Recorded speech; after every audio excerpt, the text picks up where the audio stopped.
ایجین سے میں ہوں آکاش نیازی۔ گجرات میں پورے پنجاب میں بلدیاتی الیکشن کا بگل بجنا شروع ہو گیا ہے۔ اب یہ اطلاع سامنے آ رہی ہے کہ پنجاب حکومت جو ہے اگلے چند ماہ کے دوران بلدیاتی الیکشن کروانے کا فیصلہ کیا گیا ہے۔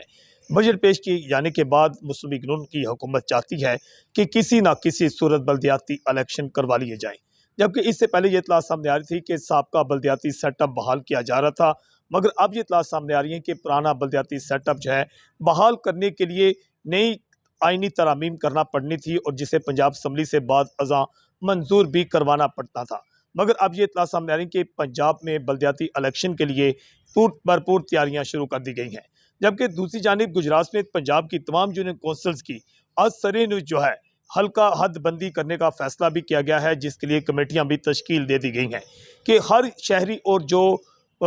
دیہاتی یونین کونسل ہوگی یہ 25,000 افراد پر مشتمل ہوگی، اور اس سلسلے میں نوٹیفکیشن جاری کر دیا گیا ہے۔ یونین کونسل کی تشکیل میں یکساں آبادی، علاقائی وحدت، انتظامی یونٹ، ذرائع نقل و حرکت اور دیگر متعلقہ امور جو ہیں وہ مد نظر رکھے جائیں گے، اور ان کمیٹیوں کے حوالے سے بتاتے چلیں کہ اس میں ڈسٹرکٹ الیکشن کمیشن کے ممبران اور اس کے ساتھ ساتھ اے ڈی سی آر اور اے سی ممبران جو ہیں وہ شامل ہوں گے۔ ضلع گجرات کی تحصیل گجرات، تحصیل کھاریاں، تحصیل سرائے عالمگیر کی تمام جو یونین کونسلز ہیں ان کی دوبارہ از سر نو حد بندی کی جائے گی، اور 25,000 آبادی پر مشتمل ہر ایک نئی یونین کونسل کا قیام عمل میں لایا جائے گا۔ بلدیاتی الیکشن کے حوالے سے ابھی نئی تاریخ تو سامنے نہیں آئی، تاہم اس بات کا امکان ہے کہ اگلے ماہ جون یا جولائی میں جو ہے